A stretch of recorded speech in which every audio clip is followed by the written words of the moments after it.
What if the impossible became possible? It's a question that has intrigued and captivated the minds of many. Imagine, if you will, an existence where the natural laws as we know them are bent, twisted, and rewritten. A world so extraordinary, reality itself takes a back seat. In this world, water takes on a new identity, transforming into wine right before your eyes. An ordinary vessel holding simple H2O, now with an aromatic, flavorful vintage, an inexplicable transmutation that defies our understanding of chemistry. Now consider this: a meager meal of 5 loaves of bread and 2 fish, barely enough to feed a small family, satiates the hunger of thousands. It's a feat that the known laws of mathematics and physics, yet it occurs not once, but numerous times. This manifestation of abundance from scarcity is a proclamation of a power that transcends human comprehension. In this world, the blind can regain sight, their world of darkness replaced with colors, and a touch, a word, is enough to restore what was once lost, opening up a world of visual wonders to those who had resigned to perpetual darkness. The culmination of these miracles is the resurrection, an act that overcomes the finality of death. The dead, not just sleeping but truly gone, return to life, breathing, moving, living again. A demonstration of absolute power over life and death. These aren't just tales of fantasy or fiction. They are the miracles of Jesus as recorded in the Bible. Our odyssey into these astounding phenomena commences in the Gospel of John, where at a wedding in Cana, an event of considerable significance takes place, marking the inaugural recorded miracle by Jesus. The setting is a joyous one, filled with laughter, music, and celebration typical of a traditional Jewish wedding. Yet, as the festivities carry on, a potential disaster looms. The wine is running dangerously low. In the midst of revelry, a crisis threatens to dampen the spirits. Wine in those times was not merely a beverage, but a symbol of joy and festivity. Such a shortage could bring a premature and somewhat embarrassing end to the festivities. But in this moment of need, Jesus steps forward, ready to intervene in an extraordinary manner. A total of 6 large stone jars are brought to him, each filled with water. He gently instructs the servants to out some water and take it to the master of the banquet. To the astonishment of all present, the ordinary water had been miraculously transformed into the finest wine, an act that not only saved the day, but also kept the celebration going with renewed vigor and happiness. This miraculous incident is more than a mere display of Jesus' divine ability to manipulate the elements. It holds deep symbolic significance, emblematic of the abundance and joy that God's kingdom is said to offer. It's a testament to the belief that with faith, even the impossible becomes possible. This miracle demonstrates Jesus' divine power over the elements and signifies the joy and abundance of God's kingdom. Next, we find ourselves in the Gospel of Matthew, witnessing the miraculous feeding of the 5,000. Here, in the heart of this narrative, we find ourselves transported to a verdant hillside where a sea of people has gathered. Each face in the crowd eager, expectant, and yet marred by the harsh reality of hunger. The multitude listens attentively to the words of Jesus, their hearts captivated by the divine wisdom and profound love that he radiates. But as the hours of the dwindle, the pang of hunger grows stronger. The situation seems impossible. In the vast crowd, there are only 5 loaves of bread and 2 fish. It's a pitifully small amount of food for such an enormous gathering. Onlookers might have wondered how such a vast multitude could be satiated with such meager rations. Yet the compassionate gaze of Jesus, the impossible becomes reality. The 5 loaves and 2 fish are distributed, and to everyone's astonishment, the food does not diminish. Each person in the crowd is fed until they are full. Eyes that were once clouded with worry now shine with amazement and gratitude. It's a fascinating miracle that not only highlights Jesus' divine power, but also his boundless compassion for humanity. He demonstrates his ability to provide in excess, even when faced with seemingly insurmountable odds. It's a fascinating miracle that exemplifies his compassion for people and his power to provide abundantly, even in situations that seem impossible. We embark on our journey to the Gospel of Mark, where a noteworthy event takes place. It is the tale of a once sightless man who went by the name of Bartimaeus, who miraculously regains his vision. The scene is set in a bustling town where the sun is glistening, casting long shadows on the dirt roads.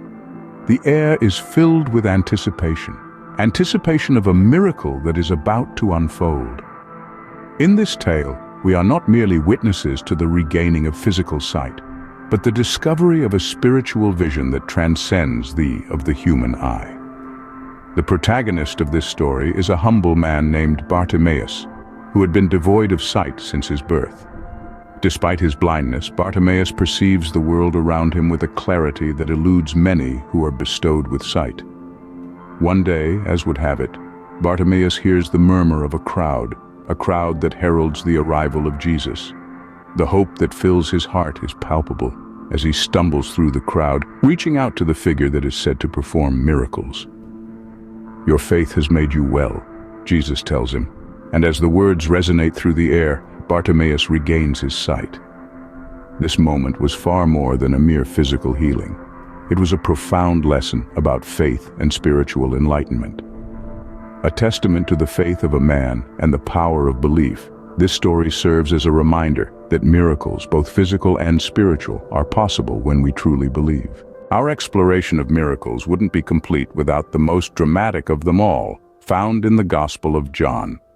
This biblical account paints a vivid picture of a world where the supernatural intersects with the mundane. Lazarus, a beloved friend of Jesus and a cherished member of his small community, had been dead for 4 days, his body sealed away within a stone tomb. His sisters, Martha and Mary, were shrouded in unimaginable grief, and the sorrow had spread throughout the village, leaving a tangible heaviness in the air. Yet this was not the end of Lazarus' story. Jesus, a charismatic figure known for his teachings and miracles, arrived at the tomb. Despite the natural progression of life and death, he called upon the divine to supersede the laws of nature. At Jesus' verbal command, something miraculous happened. Lazarus, who had been enclosed in the cold grip walked out of his tomb alive. The stone was rolled away, and a man thought to be lost to the world stepped out, breathing, talking, living once again. This miracle, more than any other, underscores Jesus' power over life and death, casting a resounding echo throughout history. It stands as a profound testament to the hope of resurrection, adding an illuminating layer to the understanding of his divine nature and foreshadows his own resurrection. So, what can one take away from these miracles? They are a testament to the profound depth and breadth of Jesus' divine power, a power that is not just confined to the spiritual realm but also extends to the physical world that we inhabit. These miracles are a clear demonstration of his supreme dominion over elements, a dominion that is not governed by the natural laws of physics that we are accustomed to, but runs deeper into the realm of divinity where these worldly laws hold no sway. Through these miracles we witness how Jesus, in his divine power, provides for those in need, materializing food and sustenance out of seemingly nowhere. They show that his power is not a force of destruction, but of creation, a source of provision that supplies the wants of those who follow him. His miracles of provision are not just feedings, but powerful demonstrations of his infinite ability to bring about miracles in the material world.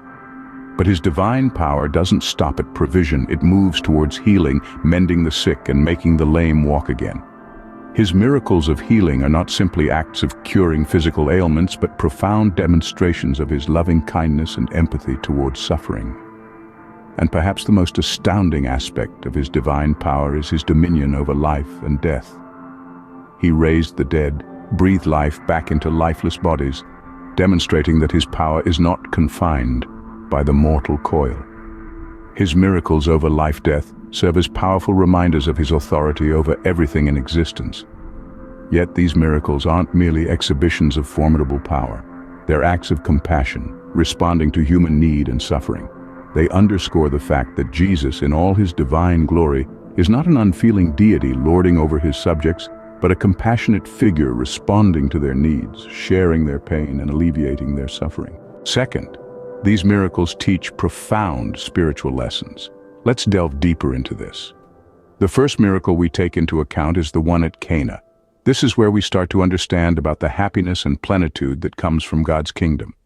This singular event in the biblical narrative is filled with symbolism and meaning that is key to understanding the message that is being conveyed. The water turned into wine is representative of the joy and abundance that is promised to those who are faithful and true. Following this, we move on to the feeding of the 5. This miracle is a testament to God's ability to provide even when resources seem scarce. It speaks volumes about the divine ability to multiply and create plenty from little. This event serves as a reminder that God is always there, ensuring that his children never want for anything. Then we come to the healing of Bartimaeus. Here the spotlight is on faith. The man was blind, but his faith in Jesus was so strong that he was healed. This event symbolizes the power of faith and the miracles it can bring about. It's not just about the physical healing, but the spiritual enlightenment that comes with unwavering faith. Lastly, but definitely not least, is the resurrection of Lazarus. This miracle points to the hope of life beyond death. It serves as an affirmation of the belief in the afterlife and the promise of eternal life for those who believe. The resurrection of Lazarus points to the hope of life beyond death. In essence, these miracles are more than just extraordinary events. They serve as a bridge, a connection between the earthly and the divine, outliers in the natural world that carry profound significance. Immersed with deep meanings and enigmatic symbolism, these occurrences are far from the confines of the ordinary. They push the boundaries of what we define as normal, taking us on a journey into a realm that transcends our understanding of reality. These miracles aren't just happenstance occurrences that one can overlook or dismiss. They're occurrences that shake our foundations and challenge our perspectives. They're divine interventions filled with powerful lessons that echo through time. Each one is a story, a narrative that breathes life into old truths and adds a new dimension to our perception. These narratives aren't just rich with wisdom, but also overflow with messages of hope, faith, and love. The miracles serve as a beacon, guiding us through storms of doubt and despair, illuminating our path with a light of assurance and optimism.